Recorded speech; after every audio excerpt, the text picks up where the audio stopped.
Pratibha Jain and I am faculty of reasoning. And today we discuss the topic syllogism.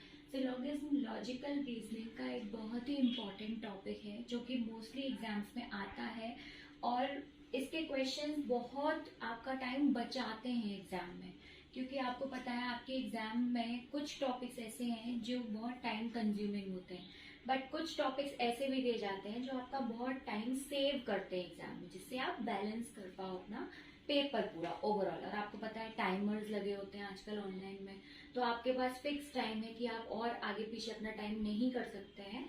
तो ये एक ऐसा topic है जो आपको बहुत फटाफट और ज्यादा नंबर दिला देता है। ठीक है, चलिए स्टार्ट करते हैं। तो सिलोगिज्म का दूसरा नाम होता है लॉजिकल डिडक्शन। ओके, डिडक्शन का मतलब क्या होता है? रिड्यूस करना, कोई चीज किसी चीज में से अलग करना। ठीक है, और लॉजिकली जब हम लॉजिकली कोई चीज रिड्यूस करके निकालते हैं फाइनल, तो उसको हम क्या बोलते हैं? सिलोगिज्म। अच्छा, सिलोगिज्म को सॉल्व करने के दो मेथड्स होते हैं। एक होता है वेन डायग्राम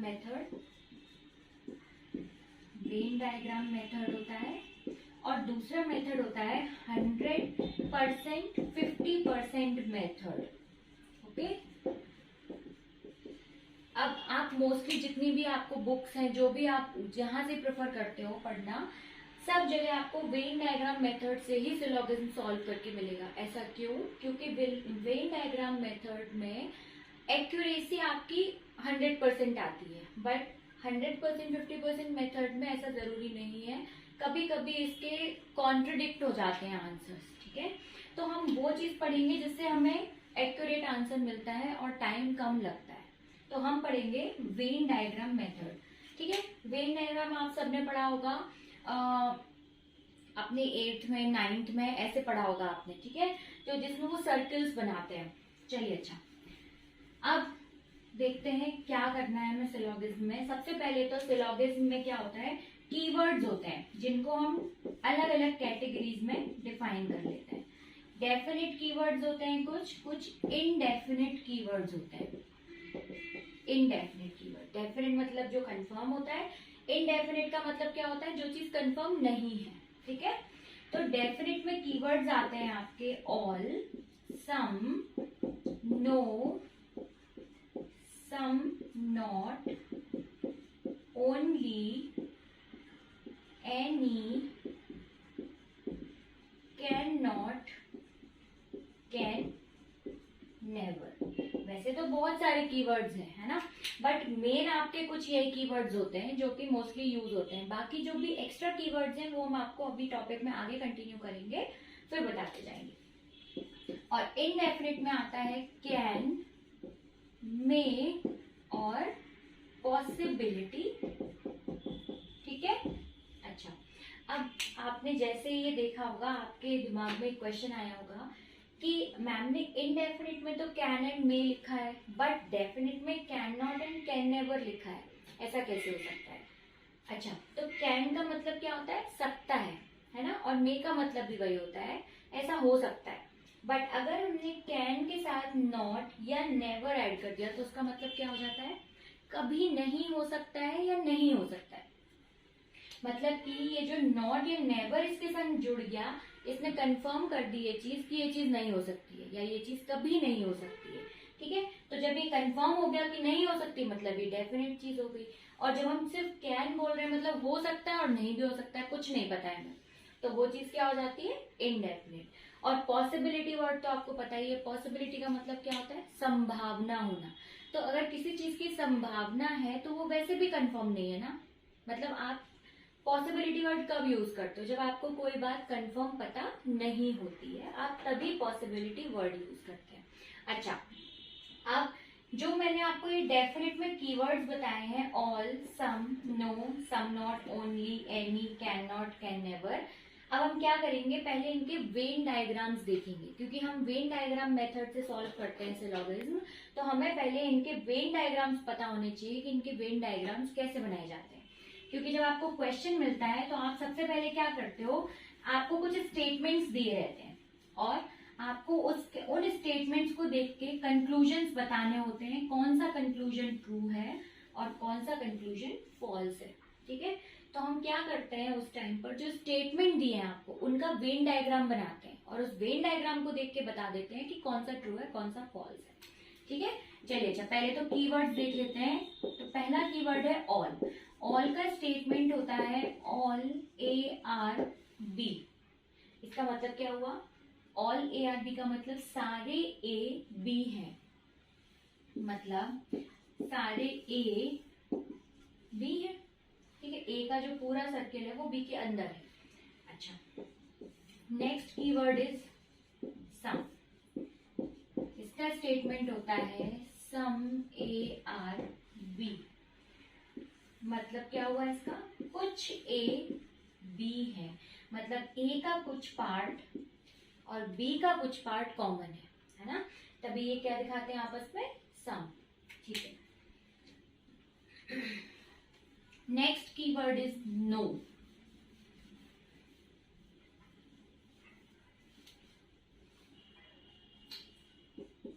नो, तो नो का स्टेटमेंट होता है नो ARB। ठीक है, अब देखो ऐसे समझो आप नो को, जब भी कभी नो लिखा हो किसी स्टेटमेंट में तो देखो A और B क्या है? सब्जेक्ट एंड ऑब्जेक्ट है। जैसे इंग्लिश में नॉर्मल चलता है ना कि एक सब्जेक्ट होता है, किसी सेंटेंस में एक ऑब्जेक्ट होता है, सेम वैसा ही है। तो इसका मतलब क्या हुआ? नो ARB का मतलब कोई भी A B नहीं है। ठीक है, तो हम जब भी ऐसा नो का स्टेटमेंट मिलेगा तो हम क्या करेंगे?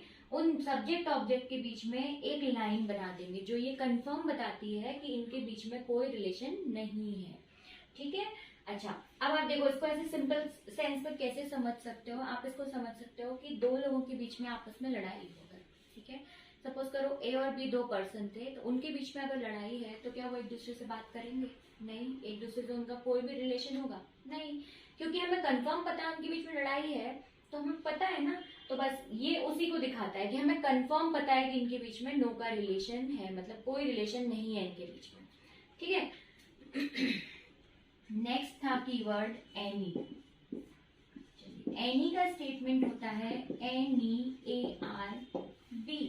ठीक है, अच्छा एक चीज आप ध्यान रखना, मैंने आपको जितने भी कीवर्ड्स लिखाए हैं सिलोगिज्म पूरा 4 कीवर्ड्स पर चलता है। All, some, no, some, not. ठीक है, पूरे सिलोगिज्म में इन 4 कीवर्ड्स के अलावा कोई कीवर्ड नहीं होता है। मतलब क्या हुआ इसका? मतलब हम इसके अलावा जो भी कीवर्ड यहाँ लिख रहे हैं ना वो इन्हीं 4 में से किसी एक की तरह बनाया जाएगा। अब तो एनी का मतलब सिंपल होता है ऑल। ठीक है, मतलब कहीं आपको ये स्टेटमेंट लिखा मिले एनी ARB तो इसका सिंपल मतलब क्या होगा? All ARB। ठीक है, और ऑल ARB का हमने अभी डायग्राम देखा था, ऑल ARB सारे A B हैं। ठीक है, अच्छा एक और चीज, बहुत सारे स्टूडेंट्स को ये भी कंफ्यूजन होता है कि मैम हमने तो बुक में पढ़ा है कि एनी को सम से रिप्रेजेंट करते हैं। ठीक है, देखो सम ठीक है, मतलब गलत नहीं है सम से रिप्रेजेंट करना, बट मैं ये बोलूंगी ऑल से रिप्रेजेंट करना इसको ज्यादा बेटर है, ज्यादा आपको कंफ्यूजन, मतलब आपका कंफ्यूजन कम होगा ऐसा करने से। ठीक है, क्योंकि देखो अगर मैंने आपको बोला एनी को आप ऑल से रिप्लेस करो तो मतलब आपने क्या किया? ऑल ARB सारे A B के अंदर। अच्छा एक बात बताओ, अगर सारे A B के अंदर ही हैं तो कुछ अंदर नहीं होंगे क्या? जब सारे अंदर हैं तो कुछ भी अंदर ही होंगे, है ना। तो मतलब अगर आप ऑल रिप्रेजेंट करते हो एनी को तो सम तो वैसे भी अपने आप रिप्रेजेंट हो रहा है। जैसे कि मैं आपसे बोल रही हूँ एक क्लास में 15 बच्चे हैं। ठीक है, तो क्लास क्या हो गई? B बाहर वाला सर्कल, और 15 बच्चे क्या हो गए? A। ठीक है, अब मैंने आपको कंफर्म बताया था किसी स्टेटमेंट में कि आज क्लास में टोटल बच्चे आए हैं और आपको पता था टोटल बच्चे हैं 15। ठीक है, फिर मैंने आपसे पूछा बताओ क्या आज क्लास में कुछ बच्चे आए हैं? तो जब आपको ऑलरेडी पता था कि आज क्लास में सारे बच्चे आए हैं तो कुछ तो वैसे भी आए होंगे, कुछ बाहर तो हो नहीं सकते क्लास से, जब सारे आए हैं तो सारे आए हैं। ठीक है, इसलिए हम इसको ऑल से रिप्रेजेंट करते हैं, जिससे हमारा कंफ्यूजन कम हो जाए। चलिए अच्छा, नेक्स्ट कीवर्ड क्या था हमारे पास? एनी। एनी हो गया, only.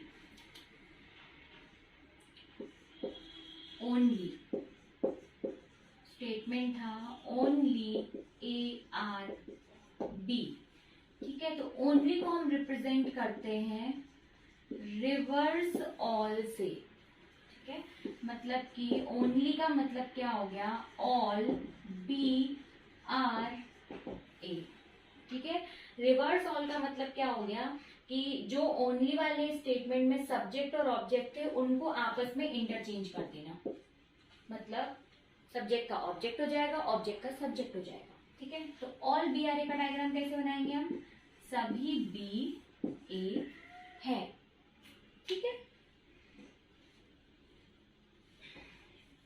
And last keyword is some not.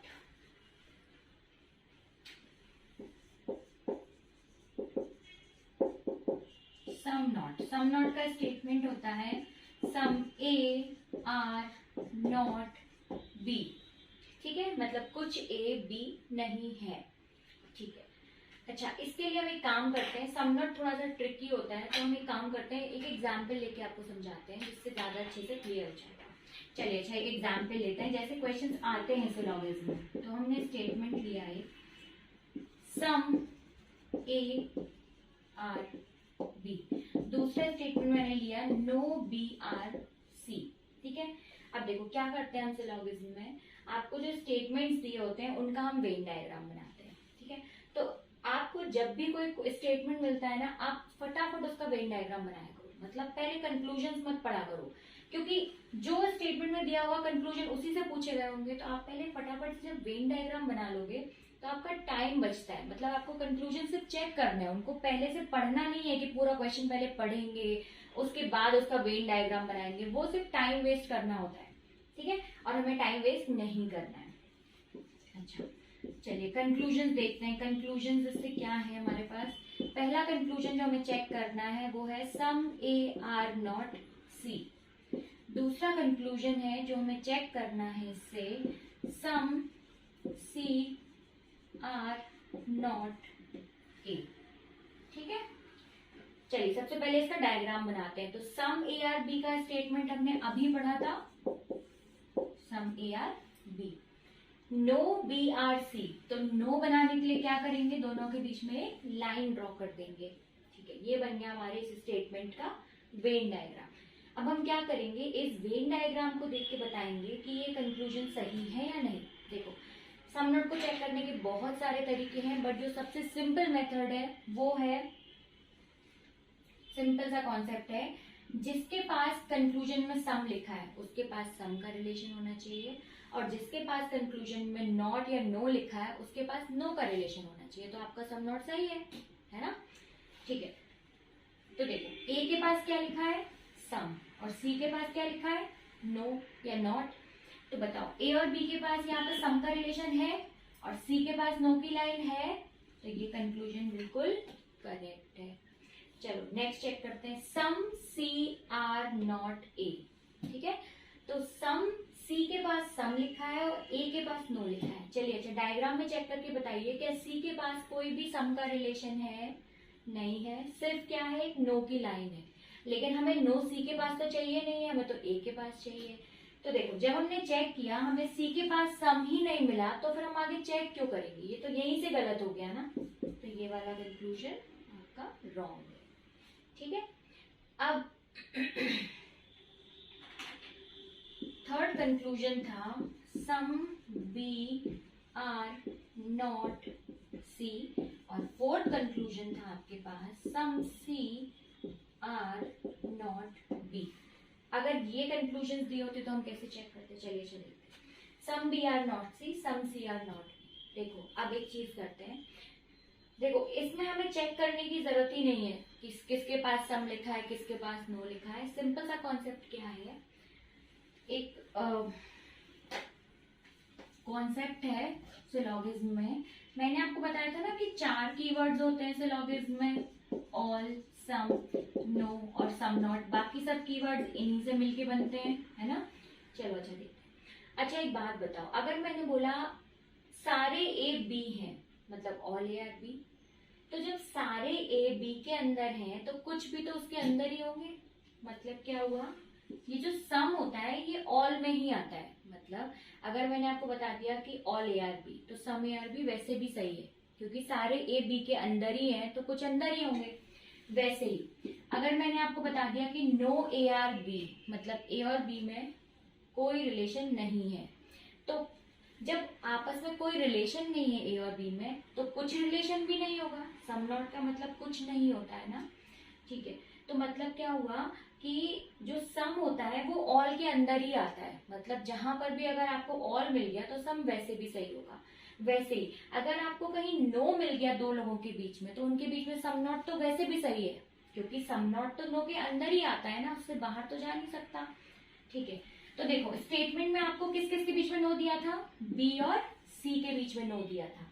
मतलब कि अगर बी और सी के बीच में नो दिया है तो बी और सी के बीच में जो सम नॉट के कंक्लूजन दिए होंगे वो तो वैसे भी सही होंगे। तो उनको हमें ये चेक करने की जरूरत ही नहीं पड़ेगी कि किसके पास सम है और किसके पास नो है। हमें कब ढूंढना पड़ेगा कि सम किसके पास ढूंढे और नो किसके पास, तब जब डायरेक्ट रिलेशन नहीं होता है। देखो स्टेटमेंट में रिलेशन किसमें था, ए का बी से रिलेशन था, बी का सी से रिलेशन था। ए और सी में तो हमने कुछ नहीं बताया ना आपको स्टेटमेंट में, तो इसलिए हमें यहाँ पर ढूंढना पड़ा कि क्या ऐसा रिलेशन कोई बन रहा है या नहीं, ठीक है। बी और सी में तो हमें डायरेक्ट नो दिया है, तो हमें कुछ ढूंढने की जरूरत ही नहीं है, क्योंकि वो ऑलरेडी उसके अंदर ही आता है। Okay okay, thank you. आज के लिए इतना ही रखते हैं। नेक्स्ट क्लास में हम इसके एग्जाम्पल्स करेंगे और ज्यादा बेटर तरीके से इसको समझने की कोशिश करेंगे। Thank you.